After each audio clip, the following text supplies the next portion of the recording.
कालू कौवा और गोरी कौवी जंगल में फलों का जूस बनाकर बेचते थे। जंगल के सारे पंछी कालू कौवे के जूस सेंटर पर आकर जूस पीते। गोरी, मुझे एक आम का जूस दे दो और मुझे पाइनएप्पल और चीकू वाला मिक्स जूस, वो भी बर्फ डाल के। हाँ हाँ, अभी बनाती हूँ। कालू ने मिक्सी में फलों का जूस बनाना शुरू कर दिया। गोरी, मुझे एक करेले का जूस दे दो और मुझे सारे फलों वाला मिक्स जूस। ऐसे कैसे? मैं करेले का जूस पी रही हूँ और तू मीठे फलों वाला पिएगी? नहीं नहीं, तू भी करेले का जूस पीना। रानो उनकी बातें सुन रही थी। तभी रानो चिड़िया ने कहा, मीनू मौसी, क्यों ना आप भी टूनी के जैसे मिक्स फ्रूट वाला जूस पी लो।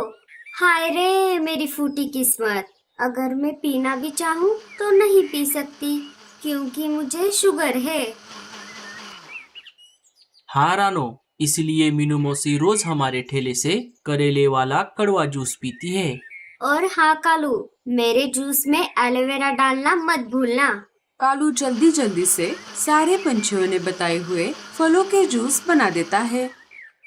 सारे अपना अपना जूस पी लेते हैं। गोरी, पहले तुम्हारे जूस की टेस्ट बहुत अच्छी थी, तुमने बर्फ थोड़ी ज्यादा डाल दी है। ची ची ची ची ची, कितना कड़वा जूस है मीनू मौसी। नहीं पीना है तो साफ साफ बोल दे, मैं ही पी लेती हूँ। मीनू मौसी टूनी का भी जूस पी लेती है।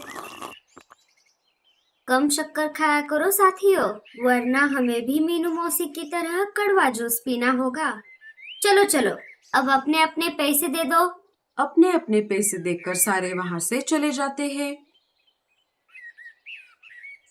गोरी, दिन ब दिन तुम्हारे जूस की टेस्ट खराब होती जा रही है, आगे से जरा ध्यान रखना। तभी जग्गू वहाँ पर आ जाता है। पापा, कितने दिन हुए मैं आपसे रिमोट वाली गाड़ी मांग रहा हूँ, पर आप हो कि मुझे लेकर ही नहीं देते। अजी, हमने आज बहुत मुनाफा कमाया है, आज आपको जग्गू को रिमोट वाली गाड़ी लेकर ही देनी होगी। ठीक है जग्गू बेटा, चलो आज लेकर ही देते हैं। कालू खिलौने की दुकान से जग्गू को महंगी वाली रिमोट की गाड़ी खरीद कर दे देता है। जग्गू खुशी से गाड़ी लेकर वहाँ से चला जाता है। कालू जी, चलिए, हमें हमारे फलों के बगीचे की देखभाल करनी है। इधर जग्गू खिलौना लेकर सोनू और पिंकी के पास आ जाता है।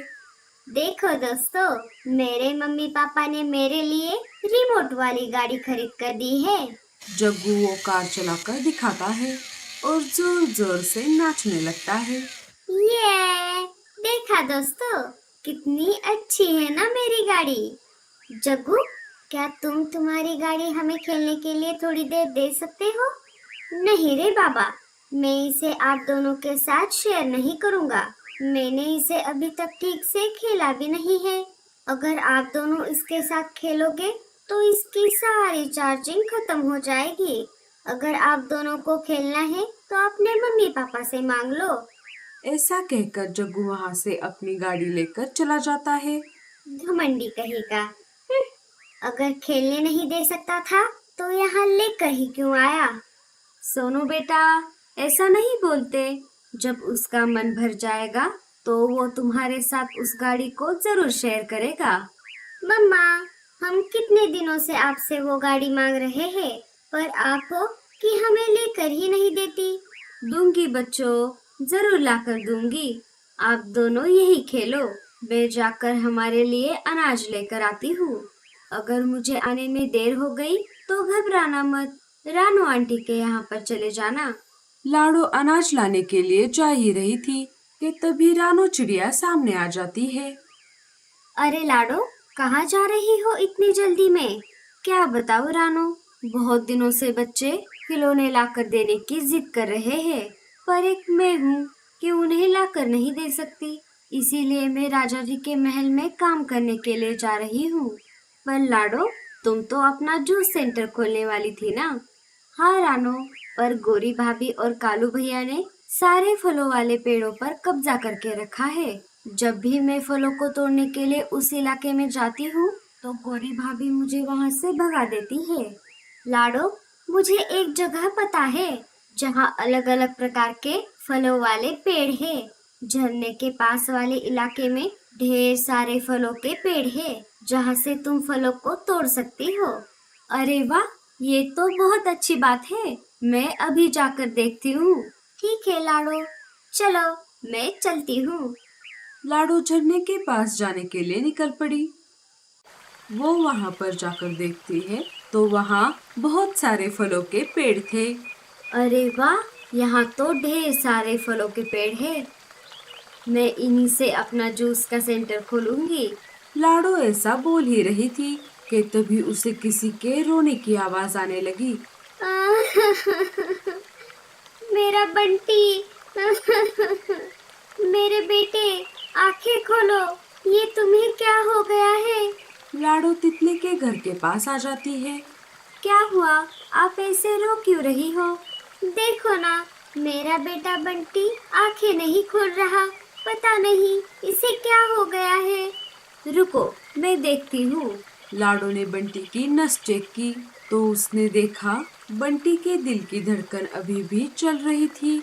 चिंता वाली बात नहीं है, आपका बंटी बस बेहोश हो गया है। लगता है इसने किसी जहरीले फलों का रस पिया है। यही रुकिए, मैं अभी आती हूँ।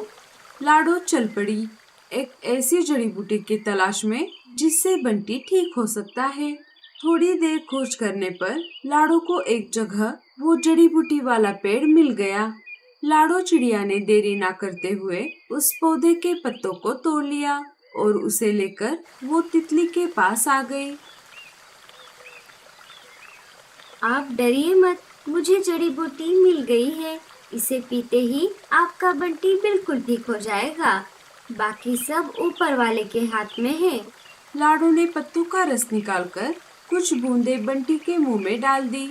थोड़ी ही देर में बंटी बेहोशी से जाग गया। माँ, मेरे बच्चे, तू ठीक हो गया? चिड़िया, अगर तुम सही समय पर ना आती तो न जाने मेरे बंटी को क्या हो जाता। कोई बात नहीं बहन जी, जंगल में एक दूसरे की मदद करना हमारा फर्ज बनता है। क्या पता न जाने कौन किसके काम आ जाए। वैसे आपका नाम क्या है? मेरा नाम सोना तितली है। पर तुम इस इलाके में क्या कर रही हो? क्या तुम्हारा कोई रिश्तेदार यहाँ पर रहता है? जी नहीं, दरअसल मैं यहाँ के फलों वाले पेड़ों को ढूंढ रही थी। मुझे मेरे जंगल में फ्रूट जूस वाला ठेला शुरू करना है। वो तो बहुत अच्छी बात है। अगर तुम्हें मेरी कोई जरूरत पड़े तो मेरे घर जरूर आना। ठीक है, अब मैं चलती हूँ। बच्चे घर पर मेरा इंतजार कर रहे होंगे। ऐसा कहकर लाडो वहाँ से अपने घर की ओर निकल पड़ी। वाह, एक तितली! मामा, हमें भी उनसे मिलना है। हमें भी बंटी से दोस्ती करनी है। हाँ हाँ, जरूर बच्चों। दूसरे दिन लाडो फलों वाले पेड़ों से कुछ फल तोड़कर ले आती है और अपना पुराना मिक्सर लेके फ्रूट जूस का ठेला शुरू कर देती है। जंगल के पंछी लाडो का फ्रूट जूस वाला ठेला देखकर बहुत खुश हो जाते हैं और उसी के ठेले पर फलों वाला जूस पीने लगते हैं। अरे वाह वाह वाह वाह वाह, क्या जूस बनाया है लाडो, वो भी बिना पानी डाले। पर अगर इसमें थोड़ी बर्फ होती तो और मजे आ जाते। नहीं नहीं साथियों, आजकल बर्फ में बहुत मिलावट होती है और जूस भी पतला हो जाता है। मैं फलों के जूस का मजा खराब नहीं करना चाहती। अरे हाँ, अब आई बात समझ में। ये कालू फलों के जूस में इतना भर भर के बर्फ क्यों डालता था? जूस के नाम पर हमें सिर्फ शक्कर वाला पानी पिला रहा था। कालू जी, अगर ऐसा ही चलता रहा तो हमारा सारा धंधा चौपट हो जाएगा। हमें कुछ ना कुछ तो करना ही होगा। आप चिंता मत करो भाभी, मैं हूँ ना। अब आप देखते जाओ मैं क्या करता हूँ। भूरा लाडो के फलों वाले पेड़ों से सारे फल तोड़ देता है और उन्हें रात में ही कालू के पास लेकर आता है। अरे भूरे जी, इतने फल आप कहाँ से तोड़ कर लेकर आए?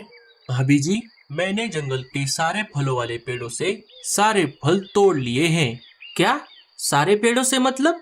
सारे पेड़ों से मतलब सारे पेड़ों से।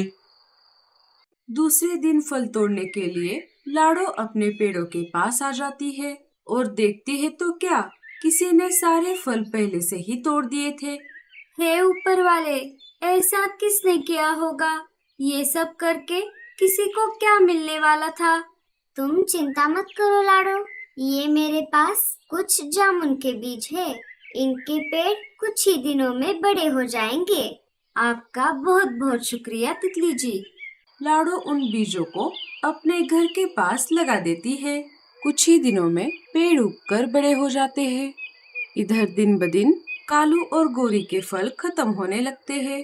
देखो लाडो, सारे पेड़ों को कैसे जामुन लग रहे हैं। मुझे लगता था कि जामुन के पेड़ बहुत छोटे होते हैं, पर ये तो बाकी पेड़ों की तरह बहुत बड़े हैं। लाडो कुछ जामुन तोड़ लेती है और अपने फ्रूट जूस वाले ठेले पर आ जाती है। कालू जी, हमारे लालच की वजह से हमने हमारा धंधा चौपट कर दिया। हाँ गोरी, अब से हम ईमानदारी से हमारा ठेला चलाएंगे। लाडो पंछियों को अपना स्पेशल जामुन का जूस बनाकर पिलाने लगी। लाडो, पर मेरा क्या होगा? रीनू मौसी, आपके लिए है ना ये स्पेशल करेला, एलोवेरा और जामुन के बीजों वाला जूस। सारे जोर जोर से हंसने लगे। कालू और गोरी लाडो से माफी मांगते हैं और बाद में दोनों जंगल में हंसी खुशी से फ्रूट जूस बनाकर बेचने लगते हैं।